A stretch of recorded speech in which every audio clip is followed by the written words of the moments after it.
Hello， 大家好，欢迎来到我的频道，我是少爷兵。今天我要跟大家分享的影片是从零开始了解腾达科技。当你看完这个影片，你会了解到腾达科技的背景、核心业务以及最新的财务报表状况。腾达科技 Panda Master Corporation Berhad 成立于2002年2月，是一家投资控股公司。业务范围是通过子公司提供综合创新服务，包括自动化和半自动化生产机械和配备、设计和生产精密机械部件及设计、装配和安装电脑化的系统和设备。Panda Master 是由蔡春明和陈文德共同创立。在还没创立 Panda Master 之前，蔡春明和陈文德曾经在90年代初期与另外2个合伙人成立私人有限公司，从事着跨国公司的软件开发工作。后来，他们2人倾向于为制造业和半导体行业提供解决方案，便在1995年离开了私人有限公司，并共同创办了 Panda Master Technology Malaysia Sdn Berhad， 迈向自动化系统和设备的设计业务。随着定制设备重复订单持续在增加，公司在1998年3月成立了 Panda Master Engineering Malaysia Sdn Berhad，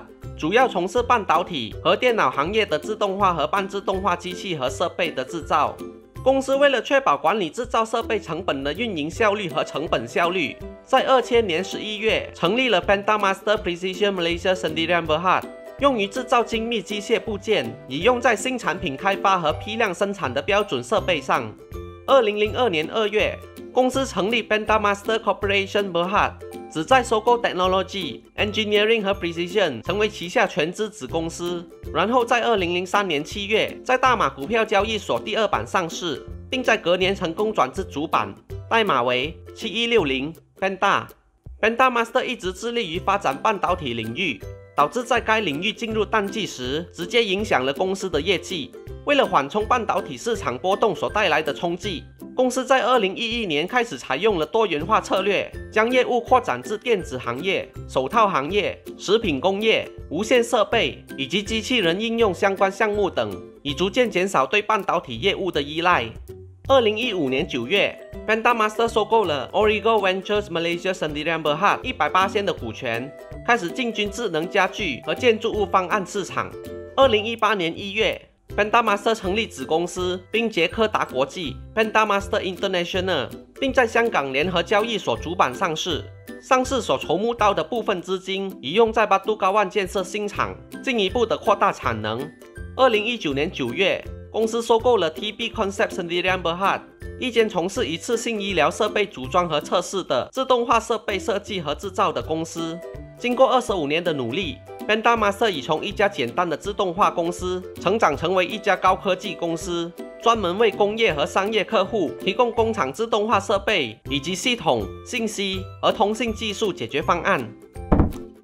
Panda Master 的业务是采用多元化策略，其客户也是来自世界各地，包括亚太地区、北美洲以及欧洲国家。目前，公司拥有3个主要业务部门，那就是自动化检测设备 Automated Test Equipment、工厂自动化解决方案 Factory Automation Solutions 以及智能控制解决方案系统 Smart Control Solution System。自动化检测设备主要从事设计、开发以及制造标准与非标准自动化设备，在2019财政年中贡献了公司总营业额的80% 以上。这些自动化检测设备在半导体领域方面，大多数是用于智能传感器和集成电路的半导体电子元件测试、自动化视觉检查解决方案以及组装与处理解决方案。另外，在消费类电子产品领域，自动化检测设备可以用于光学和光子传感器测试以及 LED 光衰和测试解决方案。工厂自动化解决方案是从事设计、开发和安装集成的自动化制造解决方案，在2019财政年中贡献了公司总营业额的13% 左右。这部门通过集成自动化组装和测试模块、物料输送设备、机器人技术、自动检查和制造执行系统来定制和自动化制造过程。除此以外，公司的专有解决方案 iArms 是一个全面的工作自动化系统，该系统将工厂自动化解决方案部门的各种组合与其他技术组件，例如视觉设备、传感器设备和无线射频技术集成在一起。工厂自动化解决方案部门提供了多种自动化功能，可以应用于不同流程的生产线和跨行业的应用程序，包括电信、消费类电子产品、餐饮和医疗设备等。智能控制解决方案系统是从事项目管理、智能建筑解决方案和材料贸易，由旗下全资子公司 Pentamaster Smart Solutions Sdn Bhd 负责运营。在2019财政年中，贡献了公司总营业额的1%不到。目前这部门倾向于研发智能仓库、智能交付和智能物流的3合1组合项目，从而达到具成本效益、交付系统和自动化系统的仓库，以减少雇佣工人。公司现在暂时还没有将智能控制业务商业化，只是为现有客户进行一些维护工作，所以收入才会如此一般。现在来为各位介绍腾达科技最新季度的财务报表。腾达科技在2020年第一季度的损益表显示，营业额从去年的1亿1876万令吉减少了 15.7% 至1亿011万令吉，净盈利也从去年的1956万令吉下降了 14.3% 至1677万令吉。营业额的减少主要是由于行动管制令影响了项目交付进度和自动化检测设备的现场安装业务。进一步了解后可以发现，公司这一季度由于新冠病毒疫情的关系，电信领域和半导体领域收入是比去年减少了，但是却有一部分领域是在这期间获益的，那就是自动化设备、医疗设备以及消化及工业产品领域。自动化设备是由于 iARMS 的销售量增加了，而消费及工业产品领域则相信是生产手套产品有关。至于净盈利下滑，主要是由于行政费用比去年来得多，好在公司的其他收入也比去年提升了，净盈利的差距才不至于太大。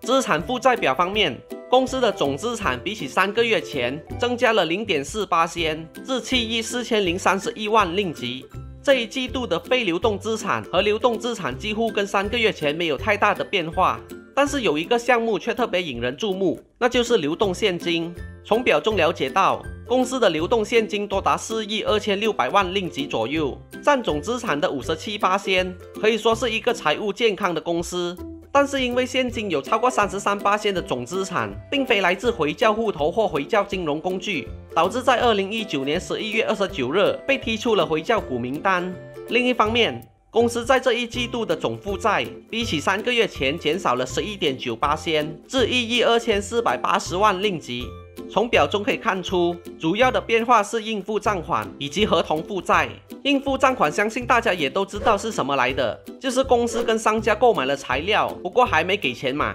而合同负债就是指公司已经收取客户的钱或商品定金，不过还没将商品转让给客户。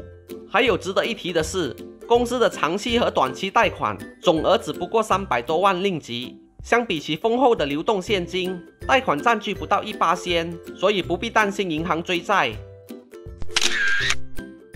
至于现金流表 ，Operating Activities 的现金流入在这一季度比去年减少了 82.9% 至948万令吉。从表中了解到，现金流减少的原因是公司这季度的税前盈利比去年减少了，还有在营运资金中的应收账款的费用增加了，以及合同负债的支出也提升了。Investing Activities 的现金支出就比去年增加了 605% 至893万令吉。现金支出增加，主要就是公司在这季度增加了子公司的投资，也就是增加了 Pentamaster International 的持股比例。Financing Activities 的现金支出则比去年减少了，一共减少了 32.3% 至88000令吉。从表中可以发现，主要是因为公司这一季度减少了偿还融资租赁负债这一项目。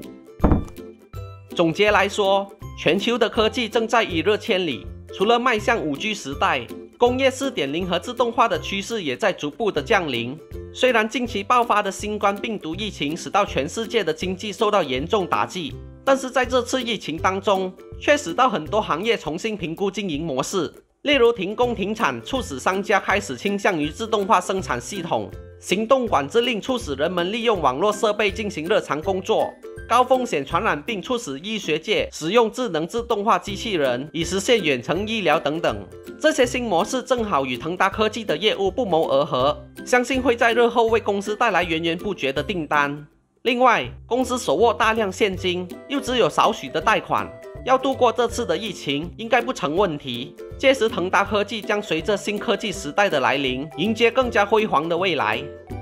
以上就是我今天要分享的影片，如果喜欢我的影片，请点个赞、留言及分享出去。还没订阅我的朋友，记得订阅我的频道，还有记得开小铃铛，这样子你们才不会错过我的每一部影片。感谢大家的观看，我们下一期见。